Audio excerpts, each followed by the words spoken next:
Jesi spreman? Ta-na-na-na-na. Ja. Ta-na-na-na-na. Ugledao si mesište?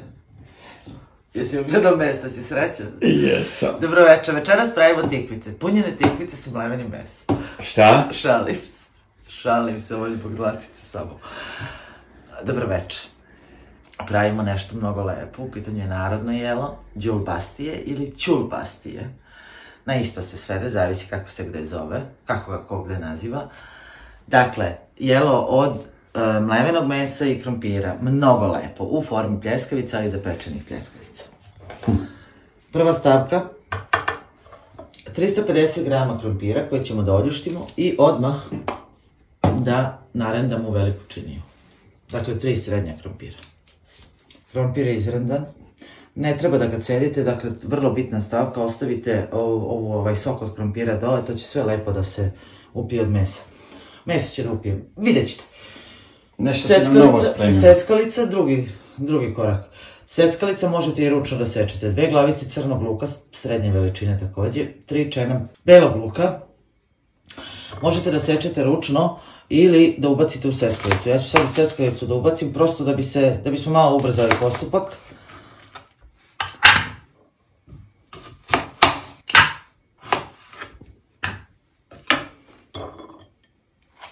I beli luk ubacujemo. Koliko je to? 3 čena belog luka. I jedno jaje. Bilo bi lepo da ga razbijem, šta mislite? I jedna šaka peršuna. Dakle, ovo je proizvoljno sada. Si spreman? Ovu smesu sada sipamo u vanglu. Wow. 50 grama prezli, odnosno krušnih mrvica. Ukoliko nemate prezle, možete i parče starog hleba od juče, od prekjuče, natopiti malo vodom i ubaciti u činiju. I pola kilograma mlevenog mesa. Mleveno meso po izboru, dakle koje jedete, koje koristite, to stavljate. Začini, to po volji, svako po svom izboru. Vegeta suvi začin. Ne mora da bude ni vegeta, može da bude bilo koji drugi. Biber.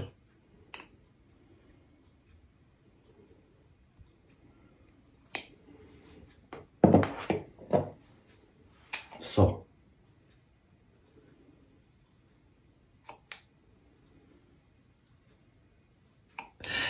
Sada sve ovo treba da sjedinimo, dakle krompir, meso i začine, luk. Predlažem sa rukavicama ovo da radite, jel, zbog jačine začina. Treba da se nam dobije kompaktnost mesa.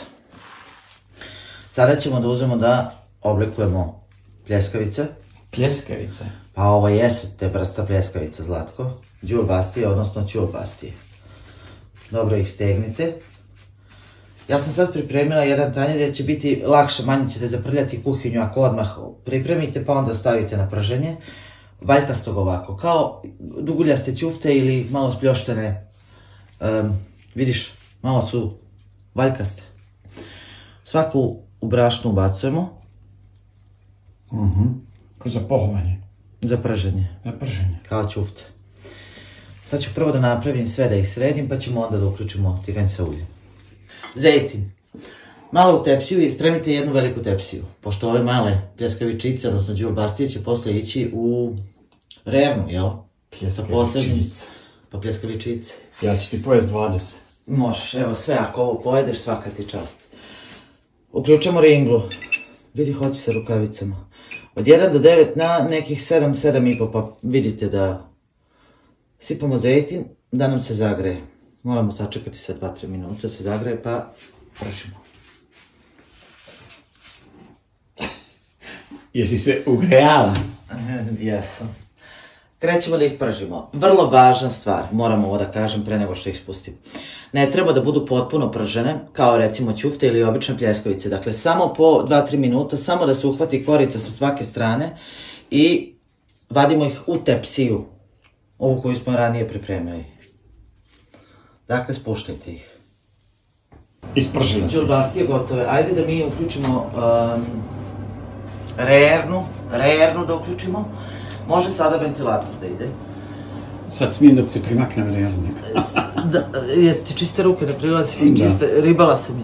Na 180 do 200 stepeni u zavisnosti od toga kakva vam je i ventilator gore, ventilator i 180 stepeni. Dok nam je topla ringla, pravimo sos, otprilike ovo je bešamel sos, 50 grama maslaca, malo je ređe od bešamela, 50 grama maslaca prvo.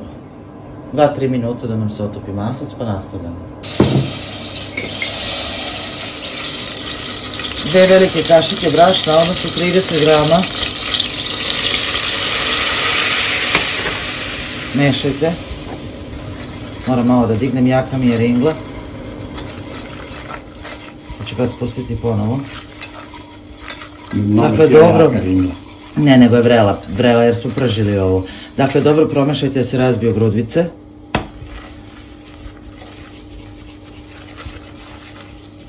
I sada mleko. Ovdje ima 7 decilitara mleka. Polako sipajte, sve vreme mešajući.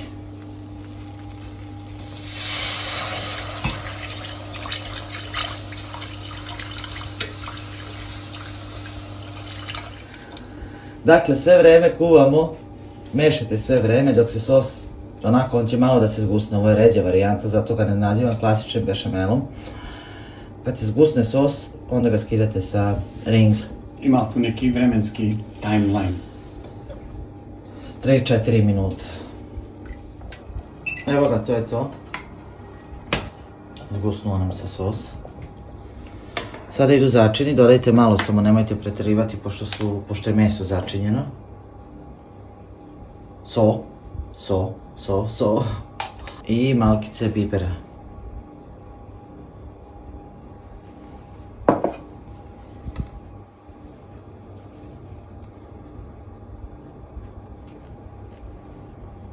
Dakle, ovo je tek da mu date ukus, da ne bude neutralan. I sada ovako pripremljen sos marina sipamo preko pljeskavica. Odnosno đulbastije. Zbunjuješ me. Hajde. Čime? Evo, samo malo da ih pokrijem. Svaku da pokriješ ono? Da, pa malkice. Ona će onako da upije sada. I stavljamo u rernu. Ide pravo odavde u rernu. 30 do 40 minuta u zavisnosti od jačine vaše rerne. I jao, vruće je, jao, vidjet ćete kad se uhvati korica.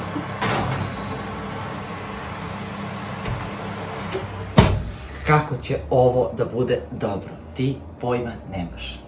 30 minuta kasnije. Čevro. Gotovo.